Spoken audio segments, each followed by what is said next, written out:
Another day, another basketball stories na naman ang pagkikwentuhan natin. At ngayon nga ay ang pag-uusapan natin ang balitang trade sa pagitan ng Los Angeles Lakers at San Antonio Spurs. At ang balitang pagkuha ng Golden State Warriors kay LeBron James. Dahil nga sa napapirma na ng Los Angeles Lakers si Luka Doncic noong nakarang araw, ay pagpapatuloy na nga ng kanilang front office ang ilang mga finishing touches na kanilang gagawin para mapasulido ang kanilang bagong lineup bago pa man magtapos ang offseason. At isa na nga sa mga plano nilang gawin dito ay ang pagkuha ng mga bagong players na inaasahang magiging available sa buyout. Naniniwala nga ang Lakers na marami pa sila ditong mabubunot ng mga players na maaaring magkaroon ng malaking impact sa team, kagaya na lang ni Nikola Vucevic ng Chicago Bulls, Chris Middleton ng Washington Wizards at maging si Kevin Love ng Utah Jazz.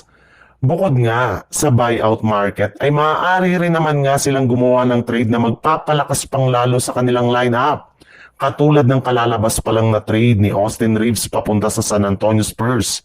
Bali dito nga ay makukuha ng Spurs sina Austin Reeves, Gabe Vincent at isang second round pick, habang ang Los Angeles Lakers naman ay makakakuha dito ng mga players na sina Devin Vassell, Stephen Castle, Jeremy Sochan, isang first round pick. Ibang balita naman, kahit gustuhin man nga ng Lakers na bigyan ng bagong contract extension sa LeBron James para mapahaba ang kanyang pananatili, ay ibinulgar na nga ni Shams Charania na questionable na nga ang kanyang future ngayon sa kanilang lineup.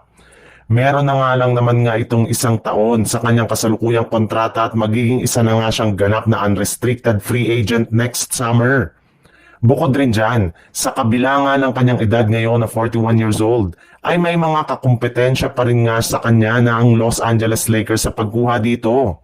In fact, base nga sa kalalabas pa lang na balita ng isang NBA insider, meron nga daw po 4 na kupunan ang nagbigay ng interes sa pagkuha kay LeBron James sa pamamagitan ng isang trade ngayong offseason na kinabibilangan ng Miami Heat, Dallas Mavericks, Los Angeles Clippers at higit sa lahat ang Golden State Warriors, na ilang beses na nga daw tumatawag sa Lakers patungkol sa trade ng kanilang veteran superstar. Ayon nga sa lumabas na balita, sinubukan nga daw talaga ng Warriors na kunin si LeBron James sa trade ngayong offseason, at hanggang ngayon nga ay hindi pa rin sila nawawala ng pag-asa na makakuha sa mga susunod na linggo.